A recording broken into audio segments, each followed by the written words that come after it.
Hello everybody and welcome to a new video presented by Planet Football. My name is Riley. Today we'll be taking a look at the Los Angeles Rams in a deep dive video. And let's just cut to the chase. They are a Super Bowl contender for next year. They are a Super Bowl favorite for next year. They play in one of the best divisions in the league. That NFC Championship trip that they lost in was just a short vacation before they make a huge Super Bowl run. This offseason has made it abundantly clear that the Rams are ready to continue to compete for the Super Bowl and take the next step forward going into next year. And that obviously started with they retained Matthew Stafford and they made some huge offseason deals, which I'll get into later. But on top of that, not only did they retain most of the players that made them good, I mean, they still have Sean McVay, he's still their head coach. They didn't lose really any major coaches to any coaching shakeups or anything like that. So, yeah, the Rams are a clear-cut Super Bowl favorite for next year, and let's get into why. Hey, y'all, come look at this.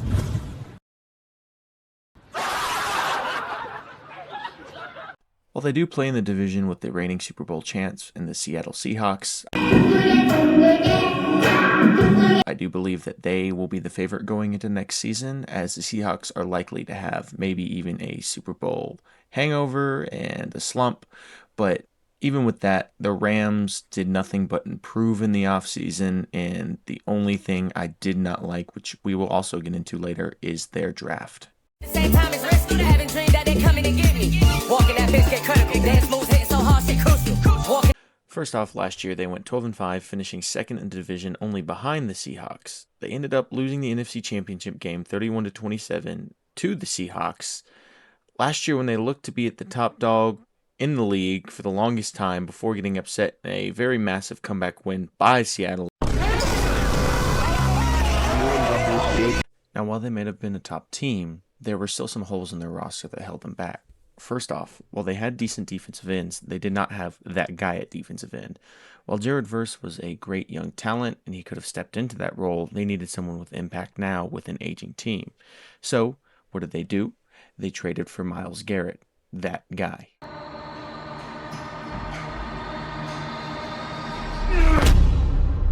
They had not had this type of guy since Aaron Donald was on the team back in 2018, or I mean even back in 2021. Just they haven't had this type of guy since Aaron Donald. They gave up 2 firsts and Jared Verse for an absolute stud to disrupt the defense next year. It was so good that there were even rumors that Aaron Donald will come out and unretire and return to the team.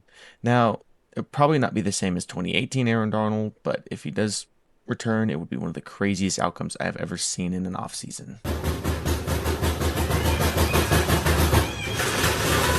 Now that that is addressed, they also went to work on fixing the secondary by trading for Trent McDuffie. They gave up another first-round pick for him, but like I said, they got another absolute stud on defense to shore up that secondary, and then they also signed Jalen Watson.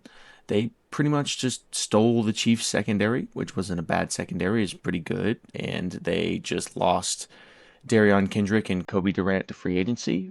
Both those players actually ended up going to Dallas.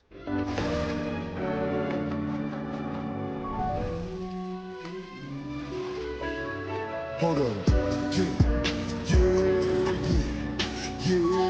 I can teach that bitch my language, not no selling stone. For that bitch one time, we did on. They were also able to retain Cam Curl in the offseason, thus marking their secondary and pass rush, which the Rams addressed in the offseason very highly, and it should be very much improved next year, even though it wasn't even horrible last year. That boost on defense is what I thought the Rams would need to push themselves back over the hump and win a second Super Bowl with Stafford and McVay. Now let's talk about the one thing I really didn't like for the Rams, and that was their draft. I mean, Ty Simpson at 13 overall. What the fuck? You, at the time, did not have Myles Garrett. You needed to address the pass rush, and Reuben Bain Jr. was sitting right there for you to pick. Yet you overreach on a quarterback who can barely even compete with your second-string quarterback, Stetson Bennett, right now, a dude who flunked out of Georgia for partying too hard and had to go to rehab. Glad he's all better. But this is just, it feels like a waste of a first-round pick to me. It feels like it won't pan out unless he sits maybe 2 years under Stafford, then he has a shot. But like to me, that's a long time to wait for a quarterback, especially if Stafford's your Super Bowl window, because what happens if you go into rebuild mode during that time and now you have a young, unproven quarterback? I'm ready! I'm ready! I'm ready! And other than that, no real pick really stands out to me for them, other than the Time Simpson pick to kind of harp on. And that's just because I felt it was a reach. I felt they could have got a better quarterback way later in the draft. And just imagine if they had Ruben Bain on one side, still made that trade with Myles Garrett and had him on the other side, and that was their pass rush. You have those two, a rookie learning from a veteran and feeding off that and going into the season. To me, that would make the Rams like a 17-0 candidate to me. I mean, they're already a great team, but that would push them over the this team can go undefeated type of hump.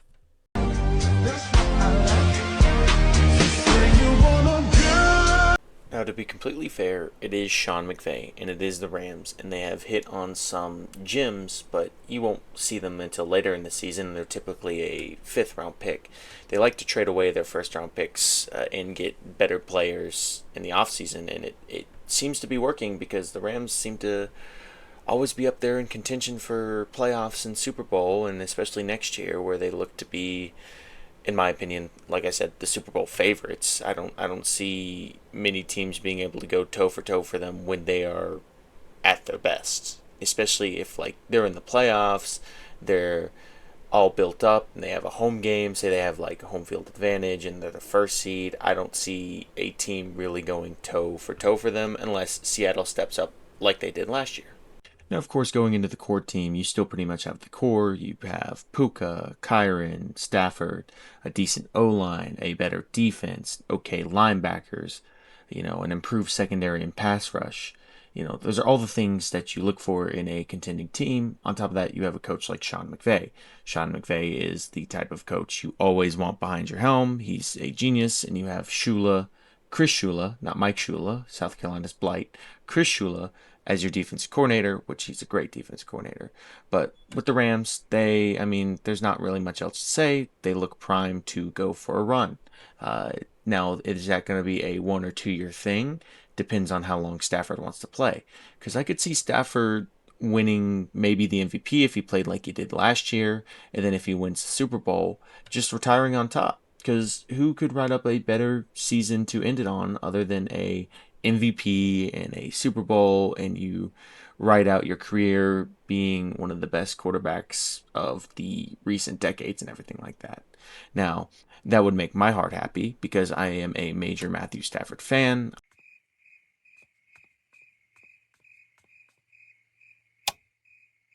Good. I wanted him to get a Super Bowl while he was in Detroit, but that wasn't happening. And maybe he goes back and joins Detroit for 1 year to retire, but that's for the future. We're not talking about that right now. We're talking about the Rams.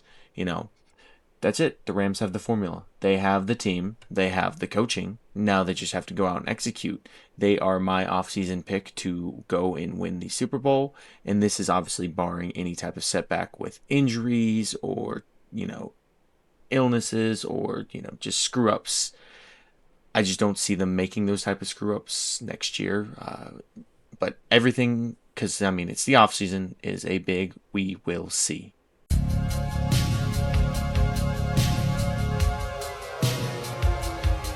With all that being said, I see the Rams having a major ceiling of 15-2. I can't predict anybody to go to 17-0. That would be something I have to see in the middle of the season. But they have a ceiling of 15-2, and I even say their floor is only 12-5. That is just how good of a team they are. That their floor is still a good enough record to win their division. But in all honesty, I can see their end record being a 13-4 type of record, just based off the schedule they have to play and the team that they are. They might slip here and there, lose maybe one to the Seahawks. Say the Seahawks catch them sleeping in one game, but 13-4 is the sweet spot for them for me.